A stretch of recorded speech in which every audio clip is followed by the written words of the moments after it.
कड़कनाथ कहाँ मिल रहा है वो पता करने गए हैं दिल्ली में। सर बगल में ही मिल जाएगा, शायद नगर चले जाइएगा तो। सर खाते भी नहीं है। खाते नहीं इसका मतलब थोड़ी ही खिलाएंगे नहीं। दीपाली। अब वो तो सर के ऊपर चल। डिपेंड करता है ना। हाँ, आप लोग को इतना पिज्जा खिलाए हैं, कम से कम हम लोग को तो कड़कनाथ ही खिला दे। हम्म। चलिए, तो आज बात करते हैं हम ऐसे व्यक्तित्व की जो क्या है, जिनके बिना भारत के स्वतंत्रता संघर्ष की कहानी अधूरी है। आज बात करते हैं ऐसे व्यक्तित्व की जो क्या है, एक कुशल राजनीतिज्ञ, एक कुशल बनिया कह सकते हैं उसे, एक कुशल बार्गेनर भी कह सकते हैं, और एक कुशल जो है रणनीतिकार के रूप में भी आप उसे जान सकते हैं। आज बात करते हैं ऐसे व्यक्तित्व की जिन्होंने दुनिया को एक ऐसा मंत्र दिया जिसकी जरूरत आज सबसे ज्यादा विश्व को है, और वो है सत्य, अहिंसा और सत्याग्रह। आज बात करते हैं ऐसे व्यक्तित्व की जिसके नाम पर हम 2 अक्टूबर को अहिंसा दिवस मनाते हैं। आज बात करते हैं ऐसे व्यक्तित्व की जो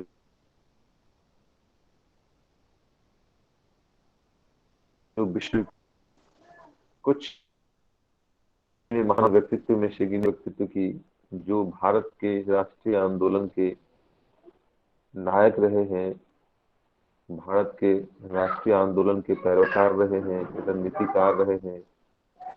और आज बात करते हैं ऐसे व्यक्तित्व की जो हार मांस का पुतला होते हुए भी अंग्रेजों की जो शक्तिशाली साम्राज्य है उसको भारत के परंपरागत हथियार, जिसे हम लाठी कहते हैं, उससे मार भगाया था। तो यह व्यक्तित्व कौन है? मोहनदास करमचंद गांधी, जिनका जन्म 2 अक्टूबर 1948 को हुआ था। ठीक है।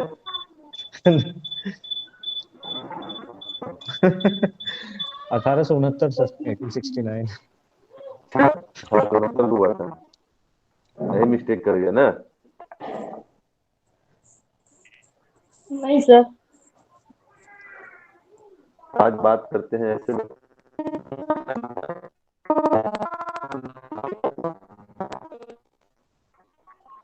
तो मोहनदास करमचंद गांधी एक सामान्य परिवार के पिता थे,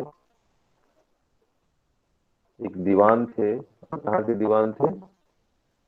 कहाँ के दीवान थे?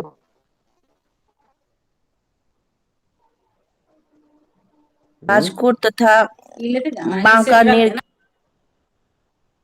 ठीक है, तो राजकोट के दीवान थे, और उन्हीं के बेचारे के उन्हीं के उनके जो जमींदार थे, उन्हीं के पैसों से वो लंदन बैरिस्टर की पढ़ाई करने जाते हैं, और वहां से बैरिस्टर की एक सामान्य सी डिग्री लेके आते हैं। ठीक है, जिनकी भारत में कोई पूछ नहीं होती है। अंततः उन्हें अपने जीविकोपार्जन के लिए अब्दुल्ला नामक जो एक व्यापारी हैं, कहाँ के, दक्षिण अफ्रीका के, तो वहां पे उनको निमंत्रण में केस लड़ने के लिए जाना पड़ता है। और यहाँ से शुरू होती है उनके मोहनदास करमचंद के गांधी बनने की यात्रा, एक महानायक बनने की यात्रा, एक युग पुरुष बनने की यात्रा। और यहीं से शुरू होती है दुनिया को एक नई दिशा, एक नया आदर्श, एक नई सोच देने की जो बातें हैं, वो इसकी यात्रा यहीं से शुरू होगी। ठीक है।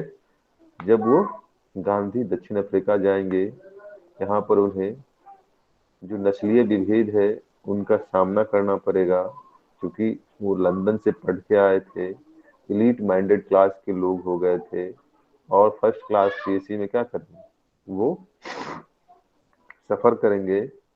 लेकिन उनको जब गोरे लोगों के साथ काले लोगों को बैठा बैठा हुआ देखा जाएगा, तो जबरदस्ती उन्हें क्या किया जाएगा, बेइज्जत करके उतार दिया जाएगा स्टेशन से। और यहाँ से क्या होगा, उसके आत्मसम्मान को चोट पहुंचेगी, उनके पहचान को चोट पहुंचेगी, और फिर वो एक नई राह पे चलेंगे जहाँ से वो दक्षिण अफ्रीका में जो नस्लीय विभेद है, भारतीयों के साथ जो विभेद हो रहा है, उसको लेकर एक व्यापक आंदोलन चलाएंगे, जिसको लेकर उन्होंने नटाल भारतीय की बात करते हैं आप, टॉलस्टॉय आप तो इसके अलावा कहते हैं कि क्या क्या किए थे वहां पे भाई, आप लोग बताइए, दक्षिण अफ्रीका में। हम्म, क्या किए थे दक्षिण अफ्रीका में?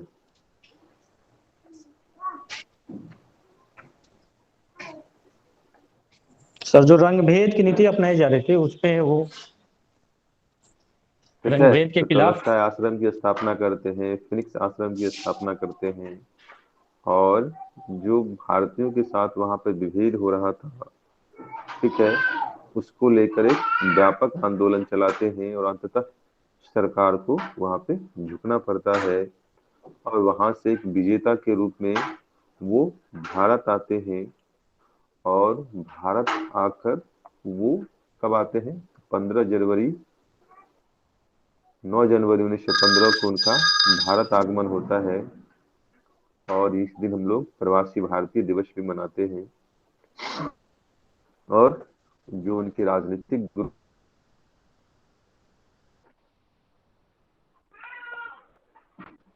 ठीक है, तो तिलक कहने पर कि पहले तुम क्या करो, भारत को जानो, ठीक है, तो तिलक के आदर्शों पर वो चलना शुरू करते हैं, नहीं? हम्म, बोलिए। सर गोखले को तो अपना राजनीतिक गुरु बनाए थे सर। अच्छा, गोखले को बनाए थे? जी। आजकल मैं भी सठिया गया हूँ ना, कुछ भी बोल देता हूँ।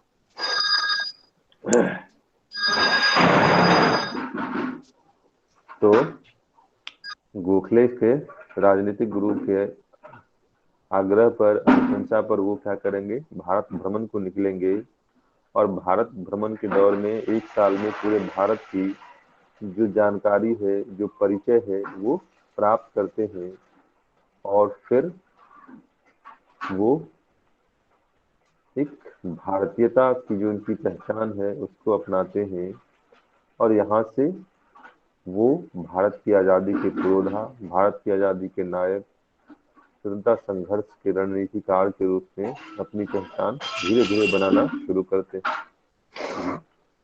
अब प्रश्न उठता है, जब गांधी की बात करते हैं तो उनकी जो विचार है, और उनके विचार की जब बात करते हैं, उनके विचार क्या है?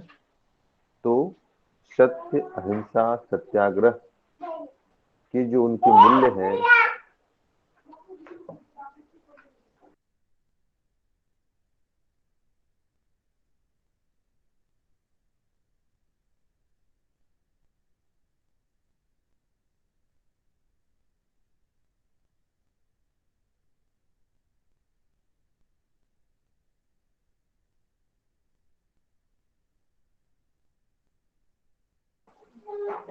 ठीक है, क्योंकि त्योहारी सीजन है, तो घर में क्या हुए हैं, गेस्ट लोग आ गए हैं, ठीक है, तो थोड़ा सा डिस्टर्ब हो जाता है।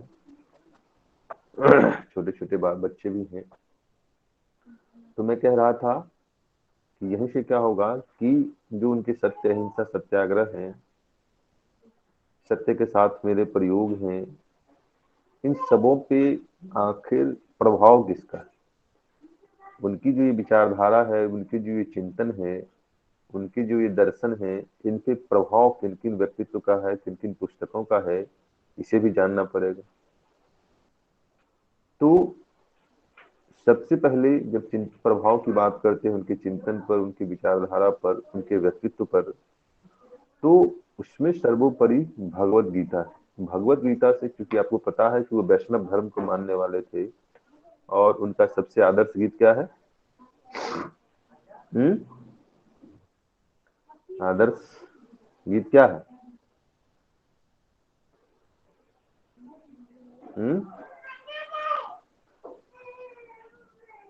क्या है? सर देखिए ना यार, तो था गुरुजन ते ते क्या है, ऐसे करके कुछ है।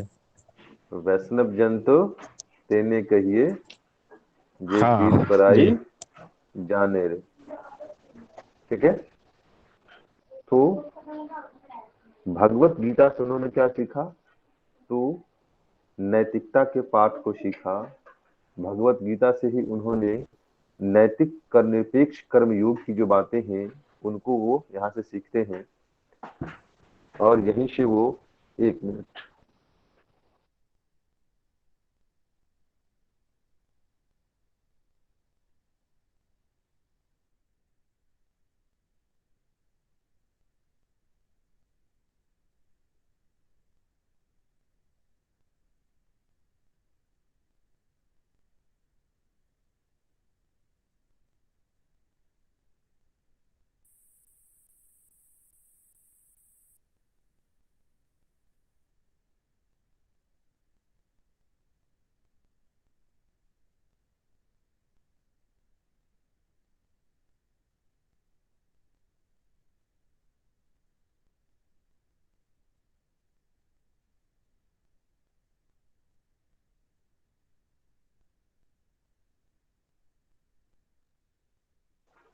ठीक है। तो उन्होंने क्या कहा, मैंने कहा कि भगवत गीता से क्या कहते हैं, यानी कि कर्मयोगी की जो उनकी भूमिका है, उनके आदर्श हैं, वो वहीं से सीखते हैं। वहीं से कहते हैं कि जो आज तुम्हारा है कल किसी और का था, परसों किसी और का हो जाएगा, यही है ना। तुम अपना कर्म कर, फल की चिंता मत करो, यही कहते हैं। गीता की बातें यही है ना। हम्म। Yes sir. ठीक है। तो निरपेक्ष कर्मयोग और नैतिकता के जो मूल्य हैं, इसको वो भगवत गीता से प्राप्त करते हैं, सीखते हैं, उसका अनुसरण करते हैं। जब अहिंसा और मध्यम मार्गी दृष्टिकोण की बात करते हैं, तो अहिंसा के जो मूल्य हैं और मध्यम मार्गी दृष्टिकोण है, यहाँ पर उनके उनके जो विचार है, चिंतन है, इस पर बौद्ध धर्म और जैन धर्म का आपको प्रभाव दिखाई देगा। क्यों? कि अहिंसा के मूल्य जो है बौद्ध और जैन दोनों में समान है। हालांकि जो जैन धर्म की अहिंसा है वो ज्यादा कठिन है, ज्यादा जो है मानव जीवन के जो सामान्य व्यक्ति हैं उसके पहुंच से बाहर की बात है। कि भाई रात में सफर मत करो। क्यों? क्योंकि आपके पैर के नीचे क्या होगा? कीड़ा आ जाएगा, मर जाएगा बेचारा वो। तो जो आज के भौतिकता जीवन में संभव भी नहीं है। ठीक है। तो जैन और बौद्ध धर्म से उन्होंने अहिंसा और मध्यम मार्गी दृष्टिकोण की बात। आपने देखा होगा कि चाहे वो भारत चंपारण सत्याग्रह हो, चाहे वो सहयोग हो, सविनय हो, यहाँ पर उन्होंने क्या किया? मध्यम मार्गी दृष्टिकोण ही अपनाया कि जो चीजें उसे मिल रही हैं उसको पहले ले लो, और फिर बार्गेनिंग की जो बातें हैं, आंदोलन की जो परिस्थिति है, उसको जीवित भी रखो। ठीक है, बातें स्पष्ट हो रही हैं?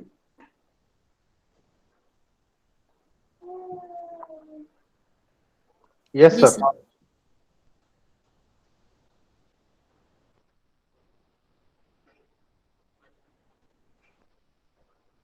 अब आते हैं अनटू द लास्ट की बात करते हैं। अनटू द लास्ट से उन्होंने क्या सीखा? उन्होंने सीखा कि भाई अंत्योदय की जो बातें हैं वो इन्हें यहीं से सीखते हैं कि समाज के वंचित तबकों का, समाज के पिछड़े तबकों का क्या होना चाहिए? सशक्तिकरण होना चाहिए, उनमें सक्षमता आनी चाहिए, उनके मान सम्मान की रक्षा होनी चाहिए, उनकी जो मानवीय गरिमा है उसका पालन होना चाहिए, उनकी उसको सुनिश्चित किया जाना चाहिए। यहीं से उन्होंने क्या सीखा? तो श्रम की महत्ता को भी सीखा। और श्रम की महत्ता के क्रम में वो कहते हैं कि भाई श्रम क्या है। आज एक प्राइम मिनिस्टर है और एक गांव का मोची है, दोनों के श्रम क्या है, समान। तो इसलिए जो है मूल्य के स्तर पर भी जो है समानता होनी चाहिए।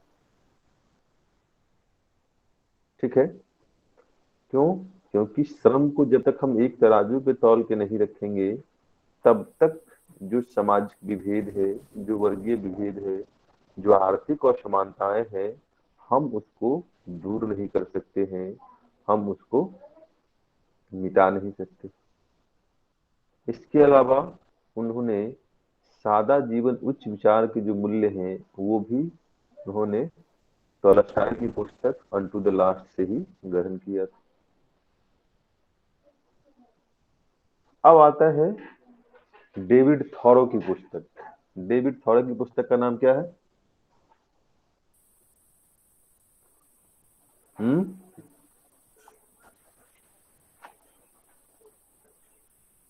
डेविड थॉरो की पुस्तक का नाम क्या है?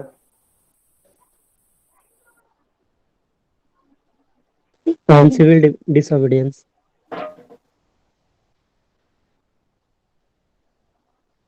तो डेविड थॉरो की पुस्तक है ऑन सिविल डिसओबीडियंस, यानी कि सविनय अवज्ञा।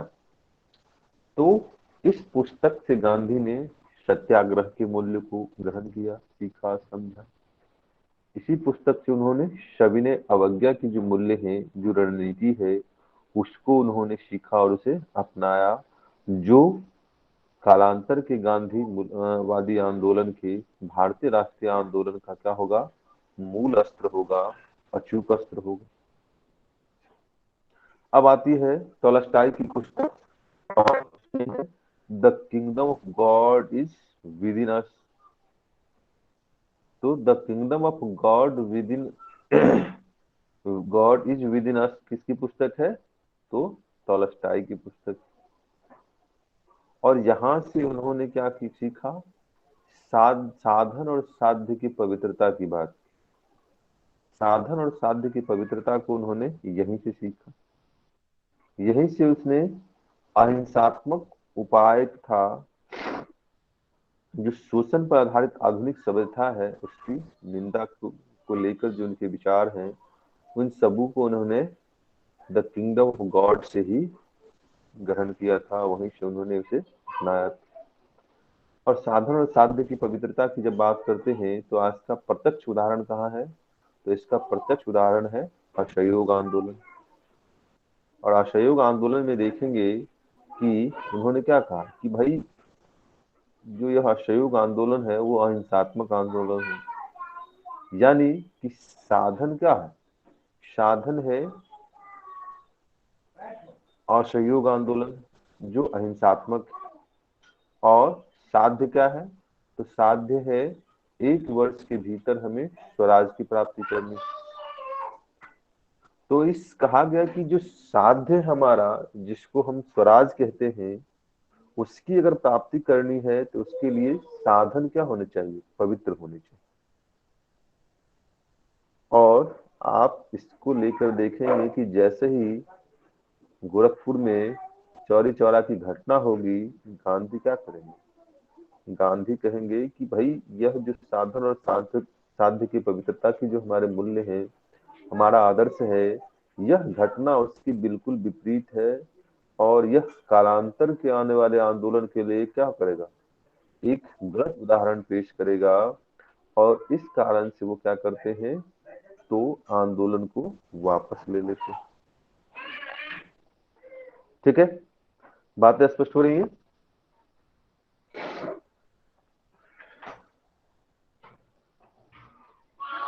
बातें स्पष्ट हो रही है ना? Yes. Yes, sir. Yes sir.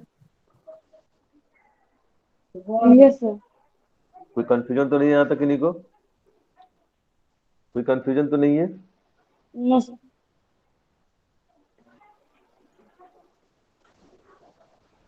ठीक है, इसके अलावा जो उनकी संघर्ष विराम संघर्ष की रणनीति है, वो भी क्या है? एक अचूक अस्त्र। क्योंकि आपने देखा होगा कि कि उनके प्रत्येक आंदोलन में 10 वर्ष का आपको गैप दिखाई देगा। चाहे वो असहयोग की बात करें, चाहे वो सविनय अवज्ञा की बात करें, चाहे वो आप भारत छोड़ो की बात करें, सभी आंदोलन में कमोवेश 10 वर्ष का अंतर है। और इस दौरान वो क्या करते हैं, संघर्ष जब असहयोग हुआ तो विराम क्या है, विराम सविनय और असहयोग के बीच का जो दौर है वो विराम। और इस दौरान वो क्या करते हैं, तो इस दौरान वो कहते हैं कि भाई हम रचनात्मक कार्यक्रम करेंगे, हम क्या करेंगे, लोगों में सत्य, अहिंसा और सत्याग्रह के प्रति जागरूकता लाएंगे, उन्हें हम प्रशिक्षित करेंगे। हम क्या करेंगे, तो हम आत्मनिर्भरता की बात करेंगे, हम स्वावलंबन की बात करेंगे, हम ग्राम स्वराज की बात करेंगे, हम क्या करेंगे, तो महिलाओं की मुक्ति की बात करेंगे, हम क्या करेंगे, हरिजनों उत्थान की बात करेंगे। तो कहीं ना कहीं ये जो गांधी के मूल्य हैं, जिसमें हमने कहा कि भगवत गीता से निरपेक्ष कर्मयोग की बात करते हैं, जैन धर्म और बौद्ध धर्म से अहिंसा और मध्यम मार्गी दृष्टिकोण की बात करते हैं, जॉन रस्किन की पुस्तक अनटू द लास्ट से वो क्या कहते हैं, तो अंत्योदय की बात करते हैं, डेविड थॉरो की पुस्तक सिविल डिसोबीडियंस से सविनय अवज्ञा की बात करते हैं, सत्याग्रह की बात करते हैं, टॉलस्टॉय की पुस्तक द किंगडम ऑफ गॉड से वो क्या करते हैं, तो वो साधन और साध्य के पवित्रता। और इसके अलावा संघर्ष विराम संघर्ष की जो उनकी रणनीति, ये वही मूल तत्व हैं जिसका प्रदर्शन आप विभिन्न विभिन्न परिप्रेक्ष्य में, विभिन्न विभिन्न संदर्भों में, विभिन्न विभिन्न कालों में आप गांधीवादी आंदोलन में देखेंगे। बातें स्पष्ट हो गई?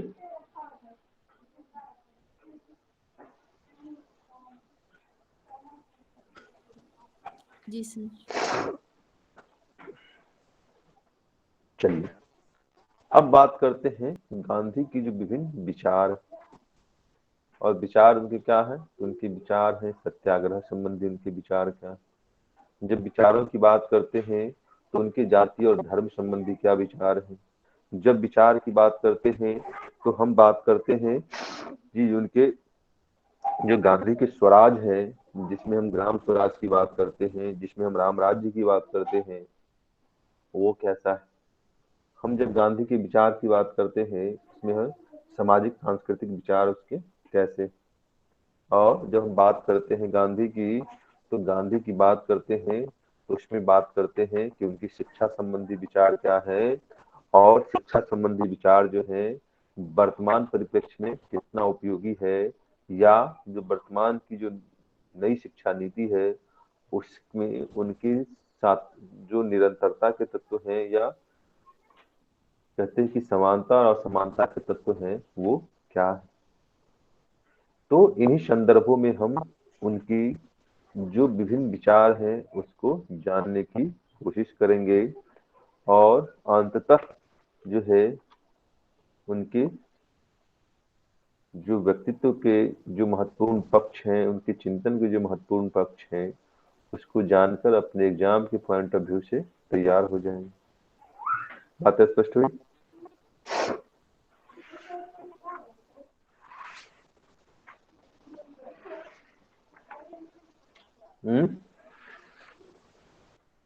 बात स्पष्ट हो गई?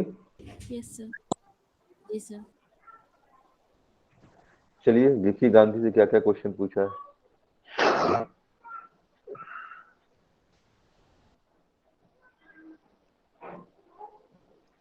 गांधी से क्या क्या क्वेश्चन पूछा है बताइए। 66 में क्या पूछा है?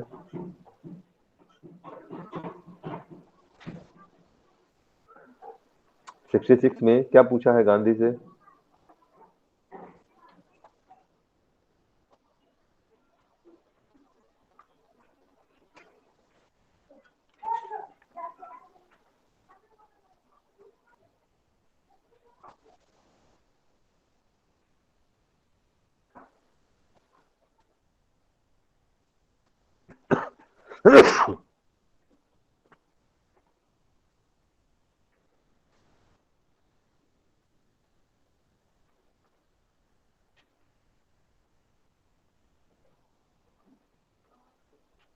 सर 63rd में पूछा है। शॉर्ट नोट्स है सर 66 में। क्या है? सत्याग्रह पर गांधी जी के विचार। ठीक है, तो लिखिए सत्याग्रह संबंधी गांधी के विचार क्या है।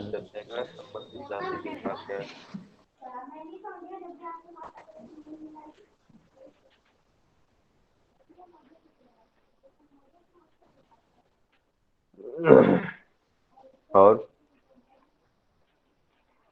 65 में क्या पूछा है?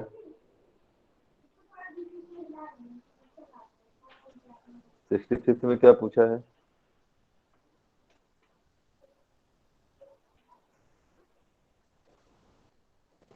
शॉर्ट नोट्स ये है जाति और धर्म पर गांधी जी के विचार। देखिए जाति और धर्म संबंधी गांधी के विचार। 64th में क्या पूछा है?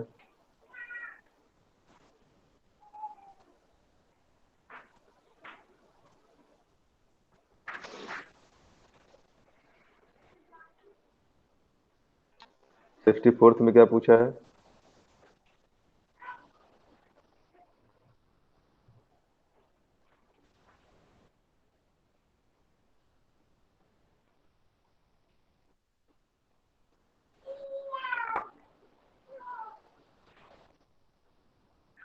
गांधी जी पर तो कुछ पूछा नहीं है सर।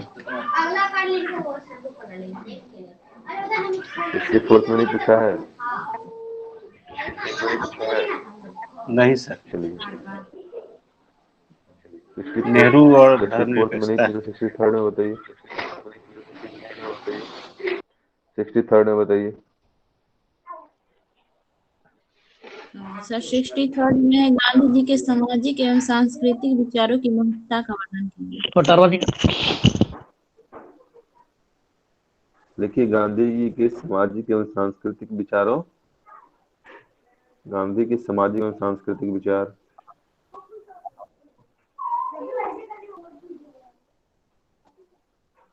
गांधी जी के सामाजिक एवं सांस्कृतिक विचार।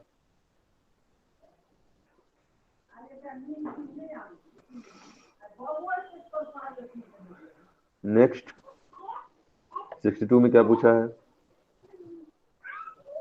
क्या सर बोले हैं? गांधी जी के सामाजिक एवं सांस्कृतिक विचार।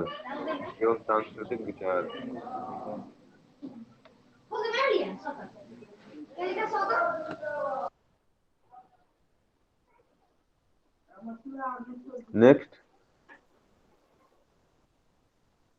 सर 60 से 62 में पूछा है गांधी की रहस्यात्मकता में मौलिक विचारों का दांव पेचों की सहज प्रवृत्ति और लोक चेतना में अनोखी फैट के साथ अनोखा मेल शामिल है, व्याख्या कीजिए। लिखिए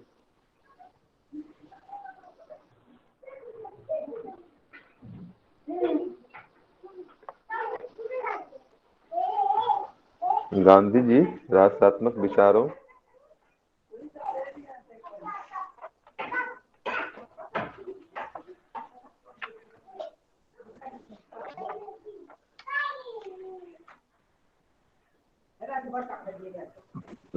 रहस्यात्मक विचारों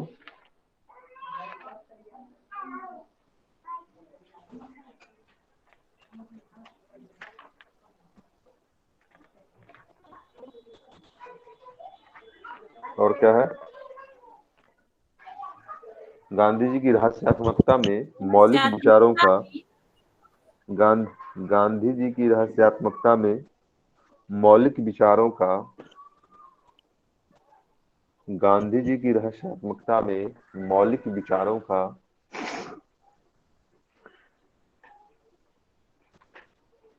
मौलिक विचारों का दांव पेचों की सहज प्रवृत्ति। गांधी जी की रहस्यात्मकता में मौलिक विचारों का दांव पेचों की सहज प्रवृत्ति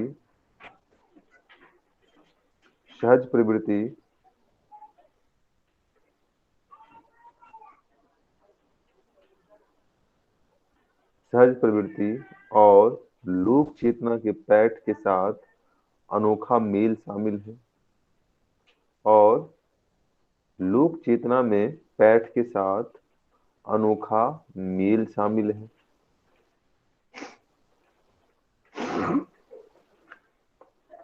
अनोखा मेल शामिल है।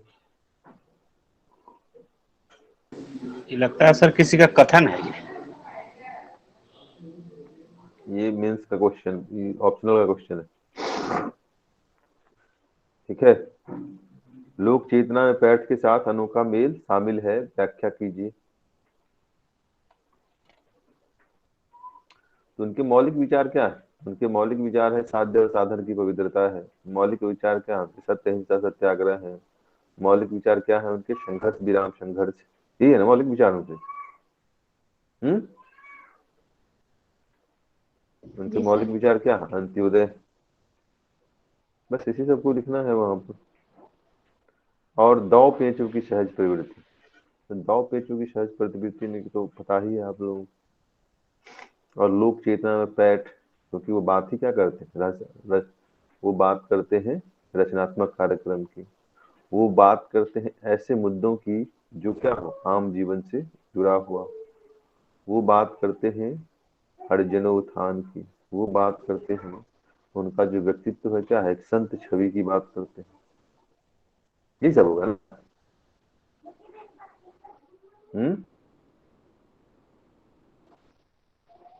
क्वेश्चन में ऐसा कुछ नहीं है।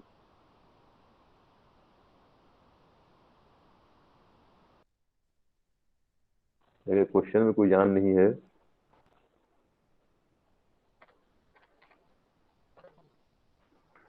चलिए नेक्स्ट क्वेश्चन क्या है?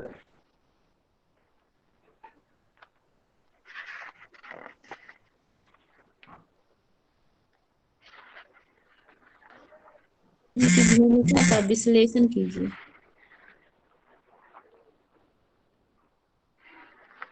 कब पूछा है? 46 बीपीएससी। कब पूछा है? क्या? सर 46 सर, 46वीं बीपीएससी। क्यों उससे पहले नहीं, उससे पहले नहीं पूछा है क्या कुछ भी? नहीं सर, नहीं है क्वेश्चन सर।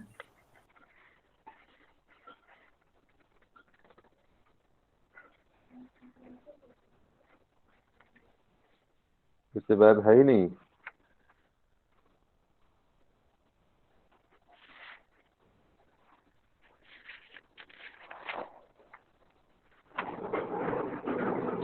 क्या है 46वीं में?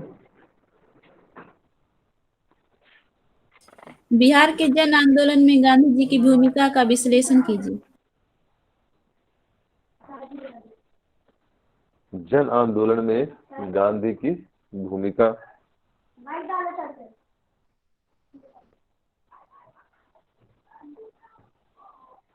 बिहार के जन आंदोलनों में गांधी की भूमिका यही है।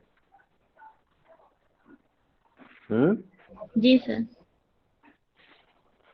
Yes sir. चलिए, और क्या क्वेश्चन है?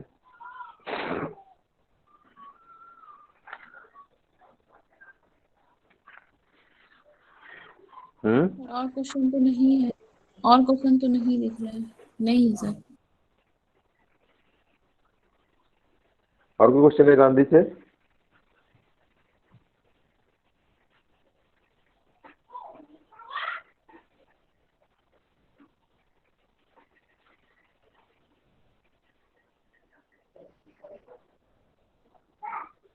नहीं है 40वीं में है सर, क्वेश्चन?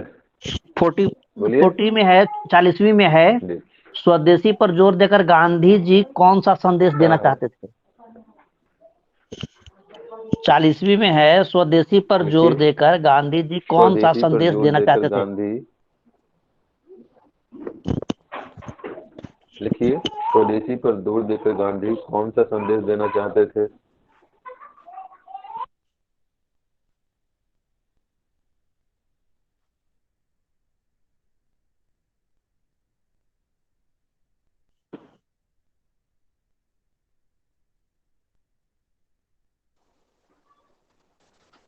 और क्या क्वेश्चन है?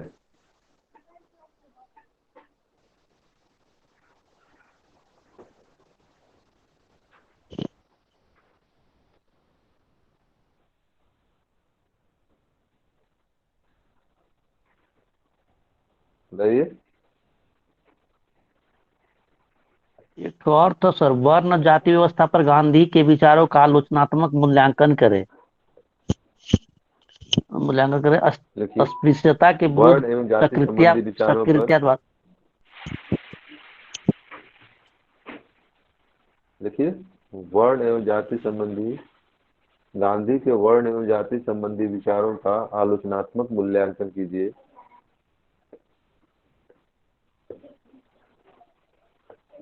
गांधी के वर्ण एवं जाति संबंधी विचारों का आलोचनात्मक मूल्यांकन कीजिए। और क्या है? अस्पृश्यता के विरुद्ध उनके सक्रियतावाद में से क्या संगत है? अस्पृश्यता के विरुद्ध उनके सक्रियतावाद से क्या वे संगत थे? अच्छा, अस्पृश्यता के विरुद्ध उनके अस्पृश्यता के विरुद्ध, सक्रियतावाद से क्या,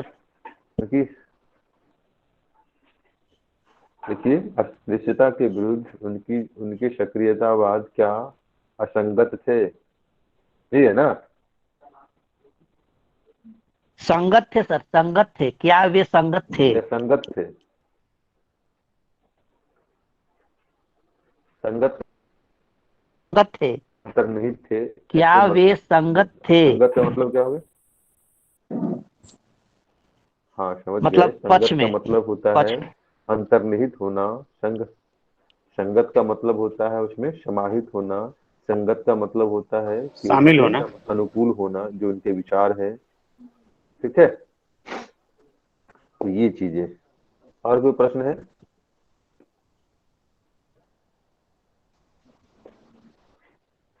तब तो संगत ही ना होगा सर।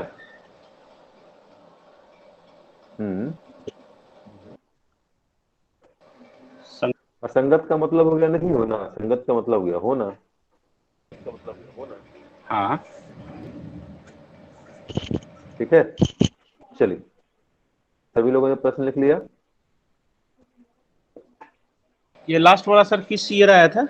कौन से बीपीएससी में? 41 में।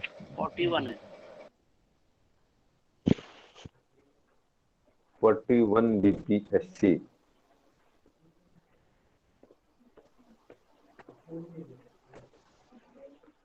चलिए, तो अब बात करते हैं गांधी की जो विचार। जब गांधी के सत्याग्रह संबंधी विचार की बात करते हैं तो सत्याग्रह का संधि विच्छेद क्या है? तात्पर्य क्या है? अर्थ क्या? क्या अर्थ है?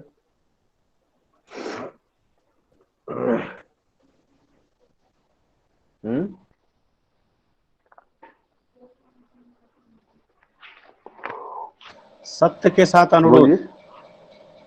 बोलिए।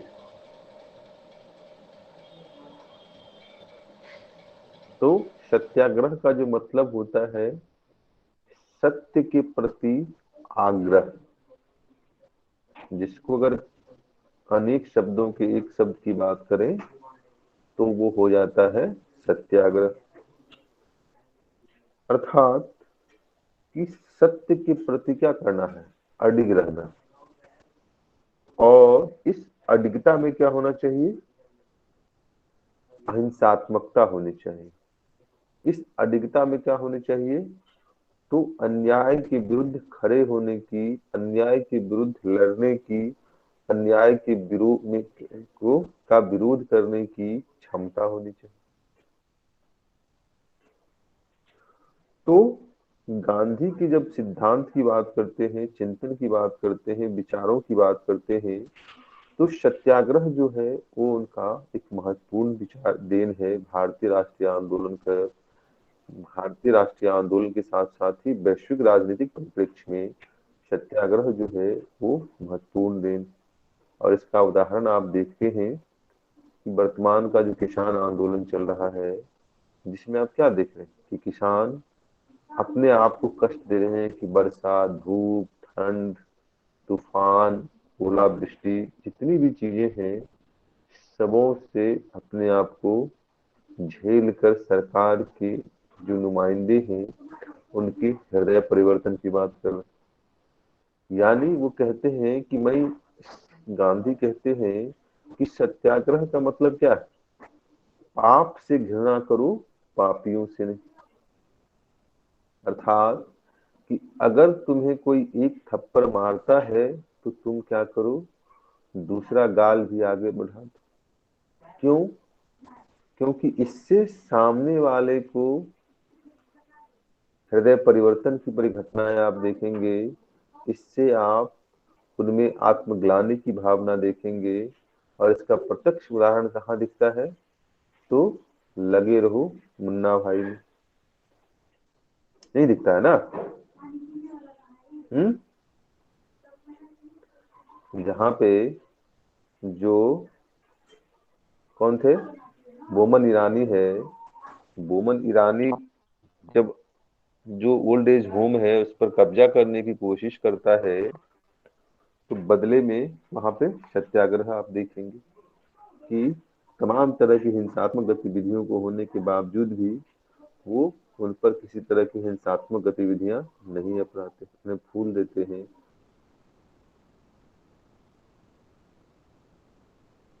उन्हें गुलदस्ता देते हैं, सलाम करते हैं।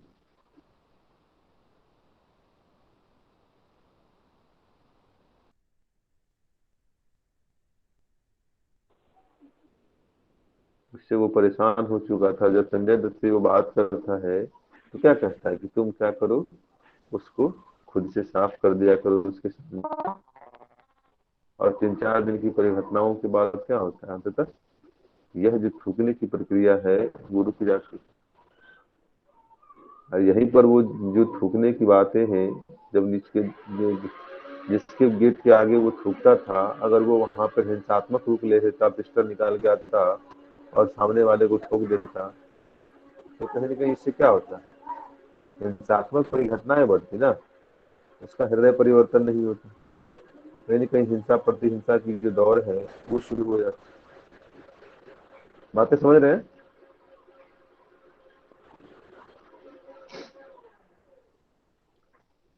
बात स्पष्ट हो जी रही है? सर। तो आपको देखना चाहिए। किन लोगों ने मुन्ना भाई एमबीबीएस देखा है, या लगे रहो मुन्ना भाई?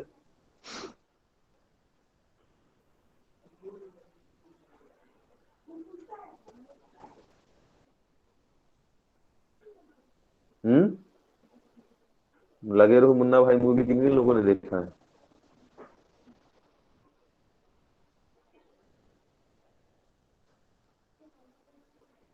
कोई नहीं? हाँ सर, देखे देखे हैं सर। देखे हैं सर। अच्छा, गांधी मूवी किन लोगों ने देखा है? गांधी मूवी किन लोगों ने देखा है? बेन बेन किंग्सले वाले से। देखे हैं सर।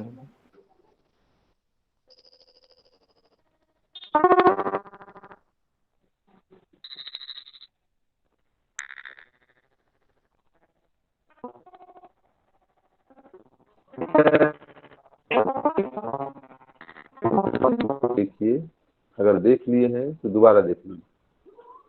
ठीक है, अगर समय मिले तो दोबारा देख लीजिएगा। तो कहीं न कहीं गांधी को अगर जानना है तो उनके विचारों को जानना पड़ेगा, उनके चिंतनों को जानना पड़ेगा, उसके जो मूल्य हैं उनको जानना पड़ेगा। तो सत्याग्रह के संदर्भ में उनका मानना था कि अगर आप सत्य के प्रति क्या है, अडिग हैं, समर्पित हैं, आप सत्य में इतनी ताकत है कि वो बड़े से बड़े साम्राज्य को भी क्या कर सकता है, हिला सकता है। और इसके जीता जागता उदाहरण खुद गांधी है कि उन्होंने सत्याग्रह के बल पर आने वाले 30 वर्षों में उन्होंने क्या किया, भारत को आजाद करा दिया। ठीक है?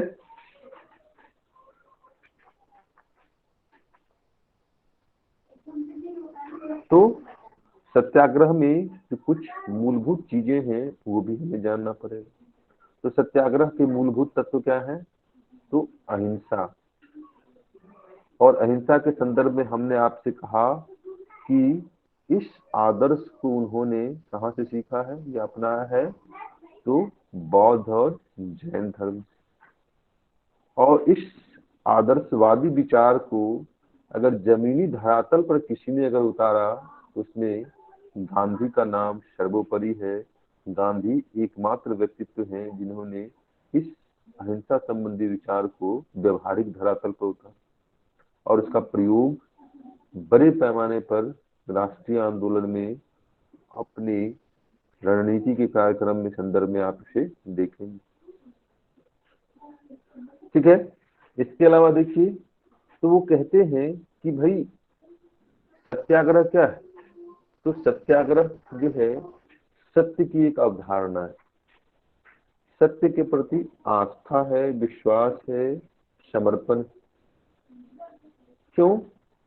क्योंकि सत्य के प्रति जब आप दृढ़ संकल्पित होंगे, समर्पित होंगे, तो सत्याग्रह जो हिंसात्मक प्रवृत्ति के लोग हैं, हिंसात्मक मूल्यों पर आधारित सत्ता है, उसके विरुद्ध एक अचूक अस्त्र के रूप में आप इसे प्रयोग कर सकते हैं। क्यों? क्योंकि सत्याग्रह के संदर्भ में गांधी का मानना था कि वहां पर घृणा की बातें नहीं है। सत्याग्रह में क्या है? नफरत की बातें नहीं, बल्कि क्या है? हृदय परिवर्तन की बातें हैं। और हृदय परिवर्तन तभी कर सकते हैं जब क्या हो? तो आपके अंदर सत्य का वास हो, जब आपके अंदर क्या हो? प्रेम का वास। और सत्य और प्रेम मिलकर ही क्या करेंगे? आपके सत्याग्रह को, आपके आत्मबल को मजबूत करेंगे। और जब यह आपका आत्मबल मजबूत होगा तब आप सत्याग्रह के प्रति समर्पित होंगे। और कब वो कहेंगे कि पाप से घृणा करो, पापियों से नहीं। यानी तो वो क्या कहते हैं कि भाई जो हमें ब्रिटिश की औपनिवेशिक सत्ता से हमें कोई बैर नहीं, उसकी सरकार से हमें कोई बैर नहीं है, बल्कि बैर किससे है? तो उनकी जो शोषणकारी नीतियां हैं, उनकी जो विभेदकारी नीतियां हैं, उनकी जो हिंसात्मक नीतियां, हम उसका विरोध करते हैं, न कि हम औपनिवेशिक सत्ता का विरोध करते हैं। बात स्पष्ट हो रही है?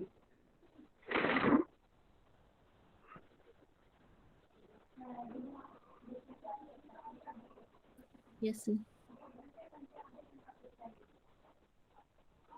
तो उन्होंने कहा कि गांधी ने कि भाई सत्याग्रह के रणनीतिक पक्ष क्या है, आखिर वो कौन कौन से रास्ते हैं, कौन कौन से हथियार हैं जिसका प्रयोग आप सत्याग्रह के उपक्रम के रूप में कर सकते हैं।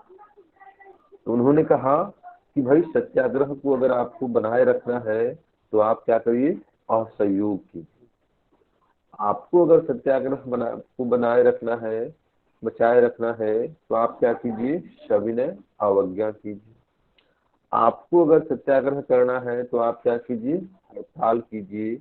आपको अगर सत्याग्रह करना है तो आप क्या कीजिए? बहिष्कार कीजिए। और ये वो असहयोग, सविनय, हड़ताल और उपवास यानी कि आमरण अनशन और बहिष्कार वो रणनीतिक हथियार हैं जिसके माध्यम से आप सत्याग्रह को क्या कर सकते हैं? जमीनी धरातल पर उतार सकते हैं और सामने वाले की हृदय परिवर्तन की बात कर सकते हैं, उनके पाप को समाप्त करने की बात कर सकते हैं। ठीक है। तो इन जब रणनीतिक हथियारों की बात करते हैं, किसके संदर्भ में? असहयोग की बात करते हैं। और असहयोग के संदर्भ में उनका क्या मानना था? उनका मानना था कि भाई अगर कोई आपका उत्पीड़न करता है, कोई आपका शोषण करता है, कोई आपका क्या करता है तो कहते हैं कि आपसे नस्लीय विभेद करता है, तो इसके मूल में कहीं न कहीं क्या है, तो जनता है, व्यक्ति। आप इसका प्रत्यक्ष उदाहरण देखिए और वो आपको गांव देहात में ज्यादा दिखेगा, ग्रामीण परिक्षेत्र में, कि पति के द्वारा पत्नी को पीटने की घटनाएं आप देखते होंगे ना।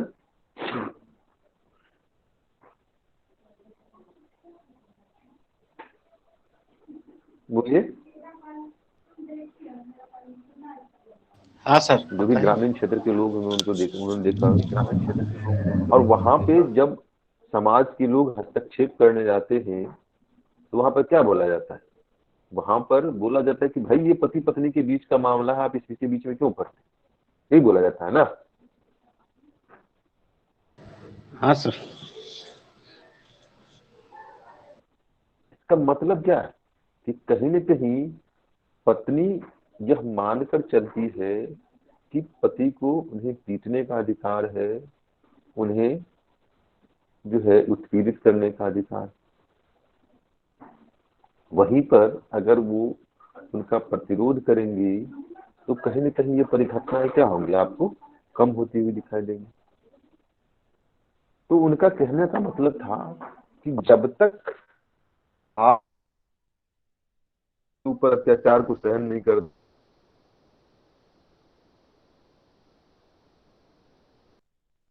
हैं, जनता अपनी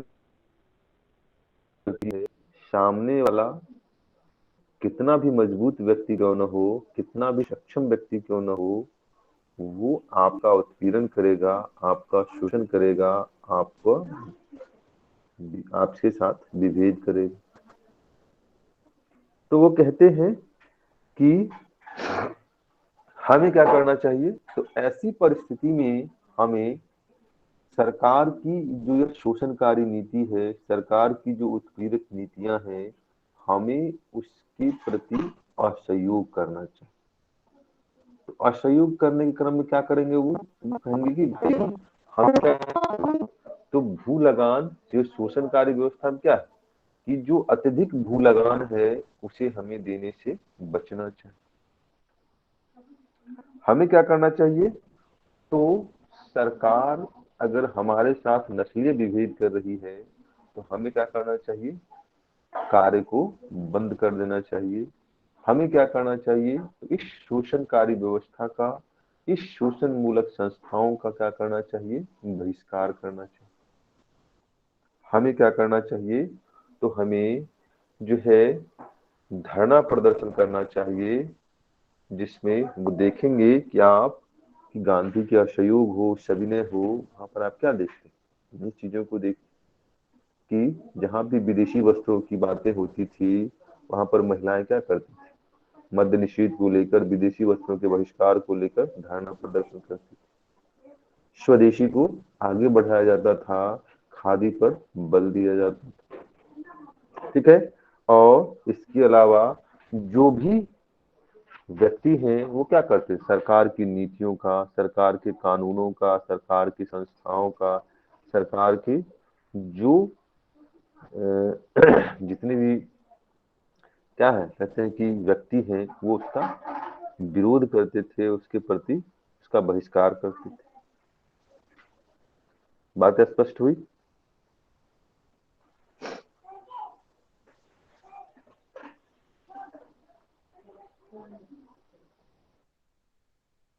यस सर।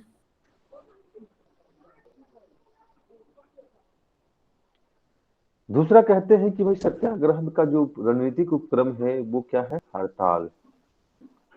और हड़ताल के संदर्भ में गांधी जी का कहना क्या है, तो यह स्वैच्छिक होना चाहिए और अहिंसक होना चाहिए, तथा इसमें वर्ग संघर्ष की कोई जगह नहीं होनी चाहिए।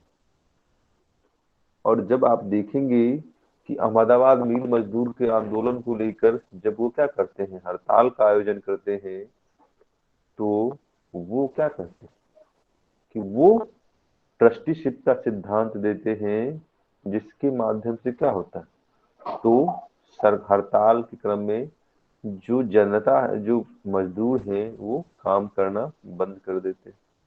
लेकिन आप जापान की बात करेंगे तो जापान में यूनिक किस्म का हड़ताल होता है। वहां पे क्या होता है कि भारत की तरह काम को बंद नहीं किया जाता, बल्कि वहां पे क्या किया जाता है, प्रोडक्शन को बढ़ा दिया जाता है। और प्रोडक्शन को बढ़ाने का तरीका क्या होता है कि मान लीजिए कि जूता की फैक्ट्री है, तो जूता में फैक्ट्री में जूता बनाने का कार्य होगा, तो एक पैर का जूता बनाएगा और दूसरे पैर का बनाएगा ही। तो इससे क्या होगा, काम प्रोडक्शन तो नहीं रुका ना, लेकिन वह प्रोडक्शन कंपनी के लाभ के लिए नहीं, बल्कि वो उसके लिए एक बर्डन है या नहीं है। जी सर।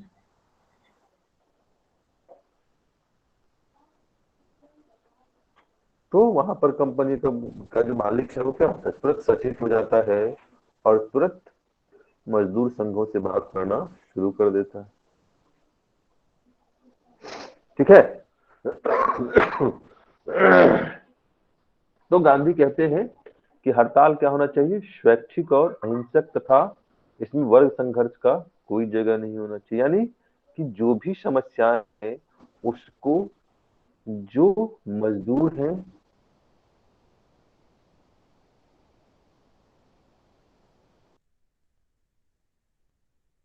और जो मालिक, समस्याओं का समाधान होना चाहिए। लेकिन आज का जो देखेंगे हड़ताल क्या होता है, तो हिंसात्मक होता है और जबरदस्ती वाली बात। आप मारुति के गुड़गांव में जो मारुति की कंपनी थी, फैक्ट्री था, वहां पर आपने क्या देखा कि मजदूरों ने हड़ताल किया और हड़ताल की एवज में वहां के मैनेजर, वहां के जो जितने कर्मचारी वगैरह थे, अधिकारी वगैरह थे, उनकी बड़े पैमाने पर कुटाई करता है, हत्या भी कर दे रहा है कई लोगों की। दूसरी तरफ देखेंगे जब राजनीतिक हड़ताल का आयोजन किया जाता है, तब क्या है, बड़े पैमाने पर जबरदस्ती रेल रोको कार्यक्रम शुरू होगा, जबरदस्ती लोगों का क्या किया जाएगा, दुकान बंद करवाया जाएगा, जबरदस्ती लोगों को जो है हड़ताल में शामिल होने के लिए प्रेशर बनाया जाएगा। तो यह गांधीवादी जो मूल्य है हड़ताल की ओर से क्या है, विपरीत। तो गांधी कहते हैं कि भाई क्या होना चाहिए, हड़ताल स्वैच्छिक होना चाहिए, अहिंसक होना चाहिए और उसमें वर्ग संघर्ष की कोई जगह नहीं होनी चाहिए।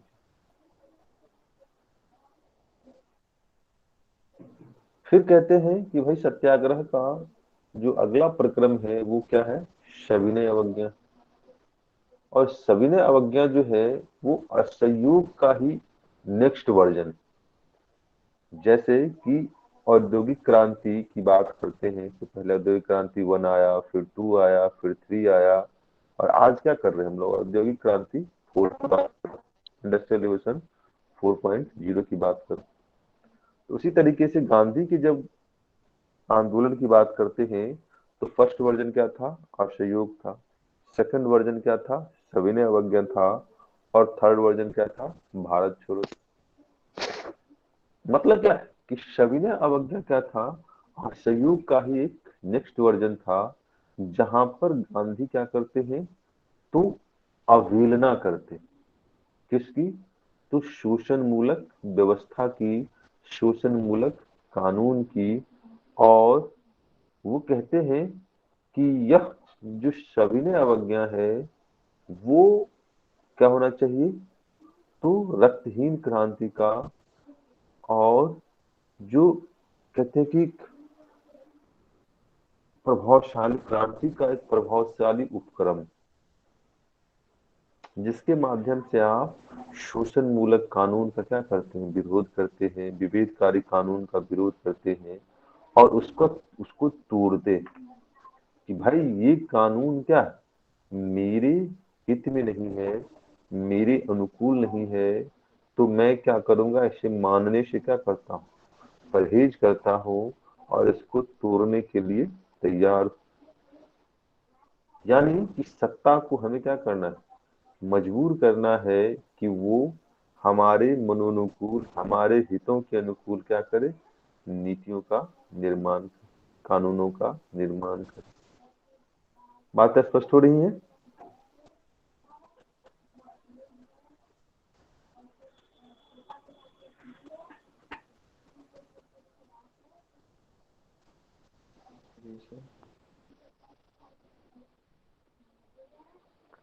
ठीक है। इसके अलावा जो उनका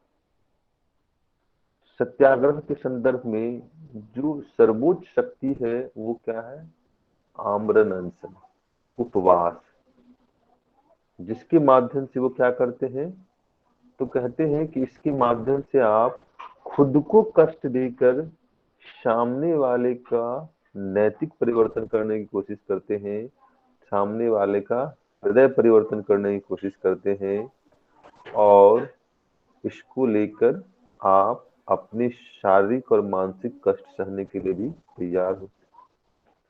और जब आमरण अनशन की बात करते हैं तो भारतीय राष्ट्रीय आंदोलन में जो पहला उदाहरण आपको मिलेगा वो कहाँ मिलेगा, तो अहमदाबाद मिल मजदूर आंदोलन, जहाँ पे जब जो सारा भाई हैं, जो मिल मजदूर के मालिक थे, वो क्या थे, जब मजदूरों की बात को नहीं मानते हैं और गांव पर ये आरोप लगता है कि वो मालिकों के साथ हैं, तब वो किसान उन मजदूरों में विश्वास दिला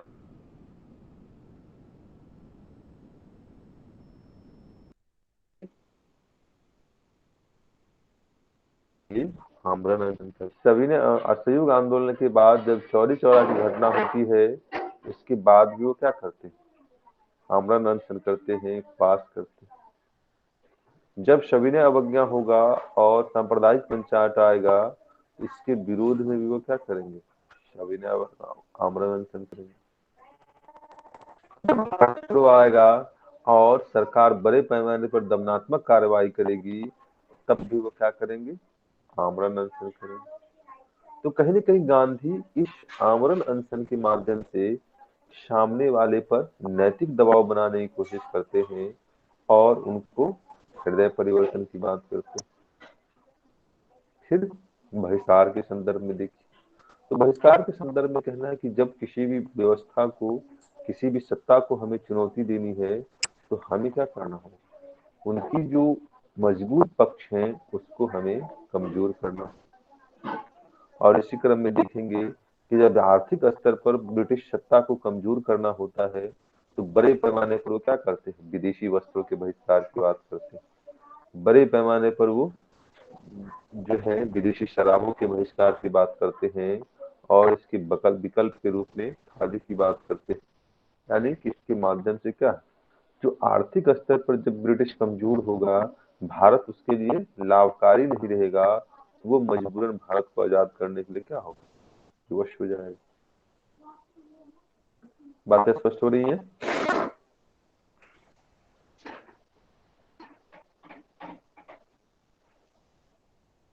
यस सर। तो गांधी के सत्याग्रह संबंधी विचार स्पष्ट हो गए आप लोगों को, कंफ्यूजन तो नहीं है?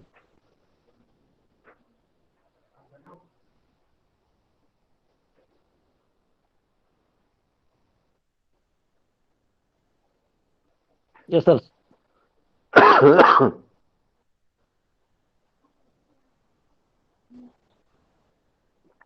सब प्रश्नों को लिख लेंगे, प्रश्न लिखा जाएगा ना सत्याग्रह संबंधी विचार। हाँ सर लिखें।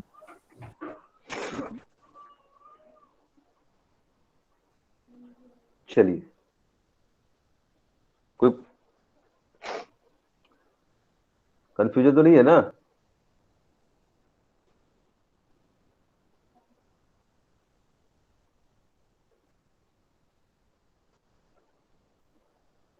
चलिए फिर आज के सेशन को यहीं पे समाप्त करते हैं, ठीक है?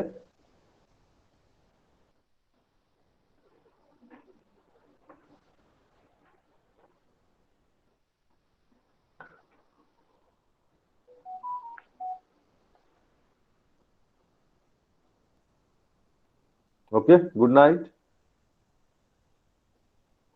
Good night sir. Good night sir. Correct sir. हाँ सर।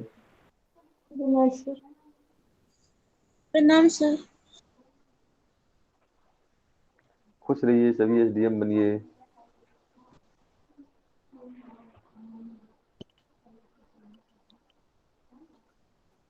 सर थोड़ा सा इसमें रह गया है, जैसे सर लेट हो गए।